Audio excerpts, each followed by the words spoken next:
तो hello and welcome back. आज के इस वीडियो में हम पढ़ने वाले हैं चिकनगुनिया फीवर के बारे में, जो कि बहुत ज़्यादा फैल रहा है। इसके बहुत ज़्यादा केसेस हमें मिल रहे हैं। तो डिस्कस करेंगे चिकनगुनिया फीवर के बारे में, क्या इसका एजेंट फैक्टर है, क्या डायग्नोसिस है, ट्रीटमेंट है। ओके, सारे पॉइंट्स हम कवर करेंगे। तो स्टार्ट करते हैं इंट्रोडक्शन से। चिकनगुनिया फीवर एक मॉस्क्यूटो बॉर्न वायरल डिजीज होती है। ठीक है, इसमें जो वेक्टर रहता है वो कौन रहता है? मॉस्क्यूटो रहता है। So it is a mosquito born viral disease, जो कि एक वायरस के कारण स्प्रेड होती है, जिसका नाम है चिकनगुनिया वायरस। ठीक है, जो डिजीज का नाम है वही उसके वायरस का नाम है। चिकनगुनिया वायरस के कारण ये फैलती है। बात करें ये वायरस कौन से जीनस का है, कौन से फैमिली का है, तो आप याद रखेंगे चिकनगुनिया वायरस का जो जीनस होता है वो होता है अल्फा वायरस, और इसकी फैमिली जो होती है वो है Togaviridae family. Okay, so this you have to remember, genus is alphavirus और फैमिली इज टोगोविरिडी फैमिली। तो ये जो चिकनगुनिया वायरस है, इसका थोड़ा स्ट्रक्चर देख लेते हैं। ये कैसा वायरस होता है? एक आरएनए वायरस होता है। ठीक है, इसका जो जीनोम होता है ये आरएनए का होता है और सिंगल स्ट्रैंडेड वायरस रहता है।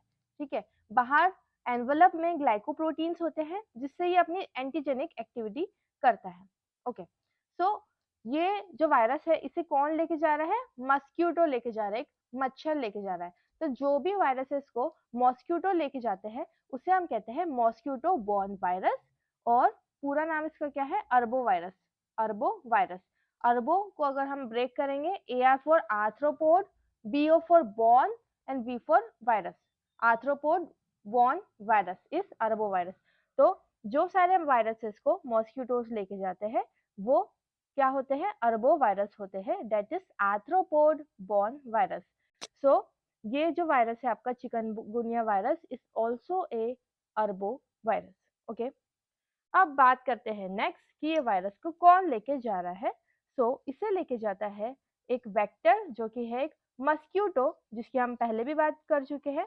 तो दो स्पीशीज होती है मॉस्क्यूटो की, एक तो एडिस इजिप्टाई, ठीक है, जिससे डेंगू भी होता है, और दूसरा रहता है एडिस अल्बोपेक्टस। ठीक है, एडिस अल्बोपेक्टस। ये दो स्पीशीज होती है मस्क्यूटो की, जिससे वायरस का ट्रांसमिशन होता है, Aedes aegypti and Aedes albopictus. Okay, next हम बात करेंगे इंक्यूबेशन पीरियड की, कि कितना इंक्यूबेशन पीरियड रहता है, यानी बॉडी में वायरस आया और उसने अपने साइंस एंड सिम्टम्स शो करे। Incubation period is 2 to 10 days, 2 से 10 दिन का इंक्यूबेशन पीरियड होता है। नेक्स्ट हम बात करेंगे पैथोलॉजी की, कि अगर एडीज मॉस्क्यूटो ने बाइट किया तो क्या पैथोलॉजी डेवलप होती है स्किन में और कैसे इसका ट्रांसमिशन होता है वायरस का। तो एडीज जो कि वेक्टर है, जिसके अंदर वायरस है, अर्बो वायरस, चिकनगुनिया वायरस, वो बाइट करता है ह्यूमन बींग को। अब ये ह्यूमन बींग की जो स्किन है उसके अंदर ये वायरस रेप्लिकेट होने लग जाता है, यानी डबल होने लग जाता है। और कहाँ पर होता है? ये फाइब्रोब्लास्ट के अंदर होता है। एक सेल्स रहती है हमारी फाइब्रोब्लास्ट स्किन के ऊपर, वहां पर ये रेप्लिकेट होने लग जाता है। वहां से ये ब्लड स्ट्रीम में चले जाता है। ठीक है, हमारे ब्लड स्ट्रीम में चले जाता है। ब्लड स्ट्रीम से ये कहीं पे भी जा सकता है। तो ये मेजरली जाता है लिम्फ नोड्स के अंदर। लिम्फ नोड्स में फिर वायरस का रेप्लिकेशन होता है। अब ये वायरस बहुत ज्यादा अमाउंट में हो जाते हैं और ये स्पेसिफिक जगह जैसे कि जॉइंट्स में, हमारी लीवर में, पेरिफेरल नर्वस सिस्टम और सेंट्रल नर्वस सिस्टम में जाके स्प्रेड हो जाते हैं और वहाँ पैथोलॉजी डेवलप करते हैं, जिसके कारण साइंस एंड सिम्टम्स आते हैं, जो कि हम आगे डिस्कस करेंगे। तो next we will discuss about the symptoms. पर अभी सबसे पहले मैं आपको एक केस बताना चाहूंगी, जो कि ज़्यादातर ओपीडी में आ रहे हैं।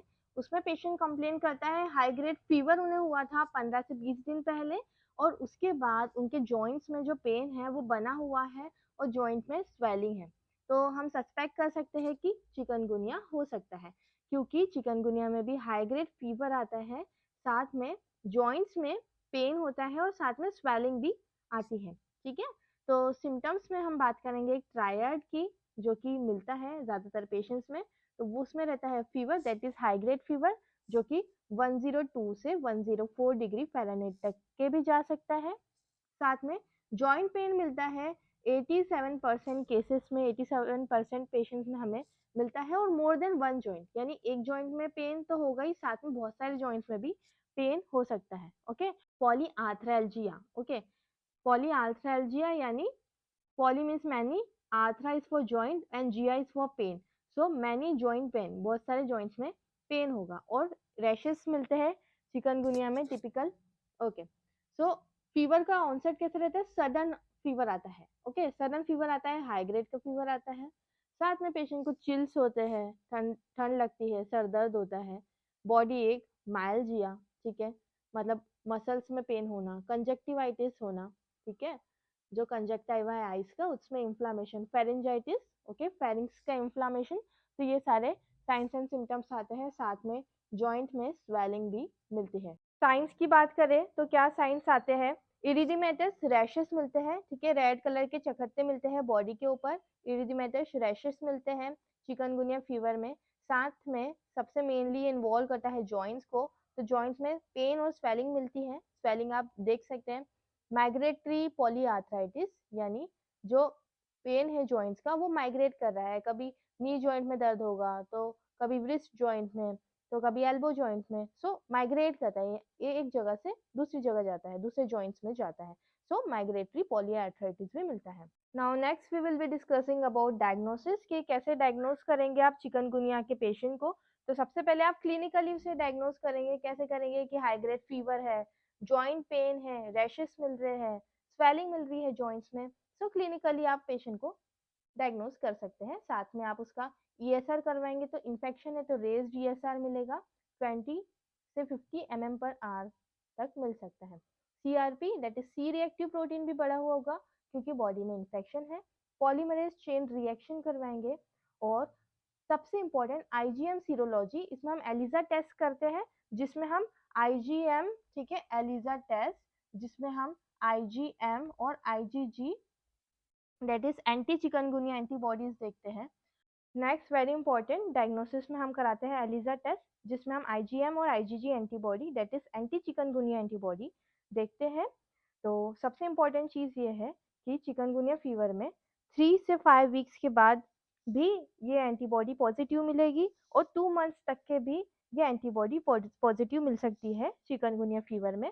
लेकिन डेंगू में क्या होता है? डेंगू में ये 2 वीक्स के अंदर, 3 वीक्स के अंदर और 3 वीक्स के बाद ये पॉजिटिव हमें नहीं मिल सकती, ठीक है, डेंगू में आईजीएम एंटीबॉडी। ट्रीटमेंट की हम बात करें तो ट्रीटमेंट में हम प्रॉपर रेस्ट और हाइड्रेशन का कहते हैं पेशेंट को, ठीक है, उसमें हम एनसेड्स देते हैं, स्टीरॉइड्स देते हैं, ठीक है, ये सारी चीज़ें हम देते हैं। और पेन हो रहा है तो आइबोप्रोफेन, एसिटामिनोफेन, ये सारे ट्रीटमेंट देते हैं।